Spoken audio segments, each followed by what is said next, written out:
नमस्कार, good evening प्यारे साथियों। आप सभी का द चैंपियन स्क्वायर में बहुत बहुत स्वागत।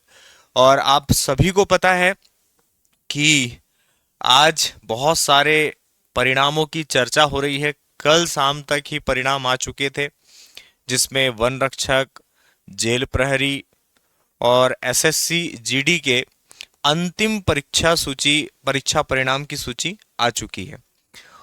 और बड़े जबरदस्त रिजल्ट आए हैं दोस्त, क्या ही कहना, है ना।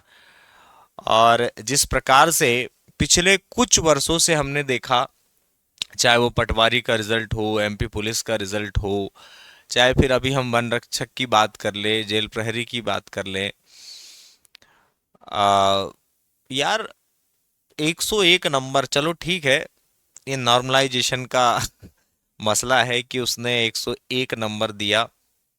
हर जगह क्यों हो रहा है? चाहे वो एसएससी की बात करें, ईएसबी की बात कर लें, चलो मैं अभी एमपीपीएससी को तो थोड़ा सा अलग ही रख देता हूँ। ये वनडे एग्जाम में लगातार, और तो और तुम्हारे, आप नीट जेई वगैरह की भी एग्जाम में देखे तो यार हमारे देश में हो क्या रहा है।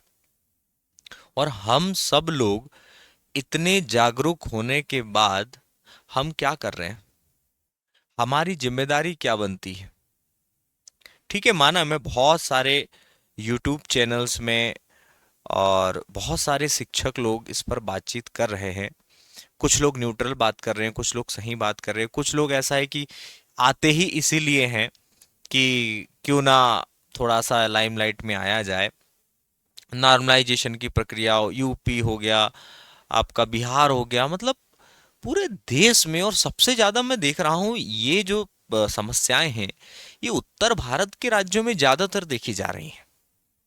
और ये वो राज्य हैं जहां पर कहीं ना कहीं लंबे समय से सत्ताधारी बैठे हुए हैं। अब मैं बिल्कुल पार्टी का नाम नहीं लेना चाहूंगा, लेकिन एक मानवता के नाते मेरे दिल दिमाग में जब से मैं ये लगातार सुनता हूँ, बहुत बार इच्छा होती है मैं अब कुछ इस पे बोलूं, इस पे बोलूं, लेकिन कभी करता है यार ये ठीक है, रहने दो, क्या ही बोलना, मतलब कौन ही समझने वाला है।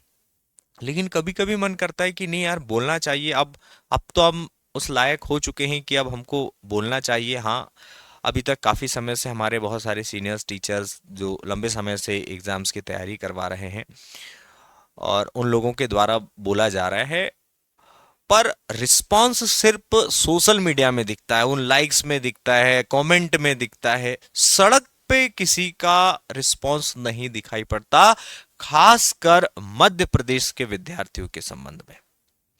और फिर एक चीज और भी बताता हूं कि क्यों ही जाएं सड़क पर, अपना ही नुकसान है, कैसे जाएं? मतलब आर्थिक तौर पर भी कहीं ना कहीं वहां पर आपको जूझना पड़ता है, फिर बहुत सारी समस्याएं हैं, लोग जैसे तैसे अपने जीवन यापन करने में लगे हैं, तो सर ऐसे में हम आंदोलन में कैसे जाएं? तो युवाओं की स्थिति इतनी गंभीर हो चुकी है ना आज की डेट में, सबसे पहला टास्क उसके पास में कि सरवाइव कैसे करूं। एक चीज, दूसरी चीज, अगर सरवाइव करके वो पढ़ भी रहा है ना, तो उसके साथ क्या हो रहा है? यही, मतलब कौन ही सीट लेके जा रहा है? मेहनत करने वाला वही मेहनत कर रहा है, जूझ रहा है संघर्ष से। जो इतना मोटिवेट होता है वो कि हमें संघर्ष करना है, लगे रहना कंसिस्टेंसी के साथ।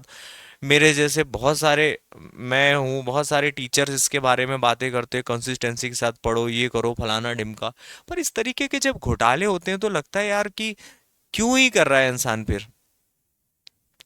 तो बहुत बुरी और निंदनीय स्थिति मैं कहूंगा उन संस्थाओं के बारे में जो भी एग्जाम्स को कंडक्ट करा रही हैं।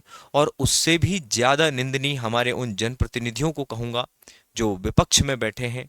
सत्ता पक्ष का तो क्या है, वो तो कर ही रहा है ना, उसको क्या ही फर्क पड़ने वाला है। मैं तो सत्ता पक्ष के बारे में बिल्कुल भी नहीं कहूंगा, लेकिन इस परिस्थिति में मैं उस विपक्ष को जरूर चेताना चाह रहा हूं, अब तो आ जाओ सड़क पे, अब तो युवाओं के लिए लड़ लो। मैं मानता हूं कि हमारे मध्य प्रदेश का युवा कमबख्त है, लेकिन कोई व्यक्ति अगर साहस देना तो आज भी वो सड़क पर आने के लिए तैयार है।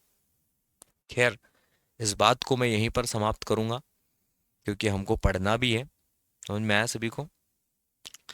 तो यार कुछ तो करेंगे। देखो, इस बात को जितना हो सकता है आप लोग अपने साथियों तक पहुंचाएं, और देखते हैं कि अब आने वाले समय में क्या कुछ परिवर्तन के लिए ये पूरा शिक्षक समाज या विद्यार्थी समूह क्या प्रयास करता है, कितना प्रयास करता है और अपनी आवाज को कहाँ तक पहुंचा पाता है, किस स्तर पर पहुंचा पाता है, ये देखने योग्य होगा। लेकिन हाँ, अब इसकी शुरुआत हो चुकी है और आप जाने अनजाने में जरूर कहना चाहूंगा कि अब तो वक्त बदलेगा, ऐसे नहीं तो वैसे, पर बदलना तो पड़ेगा। ठीक है, चलिए।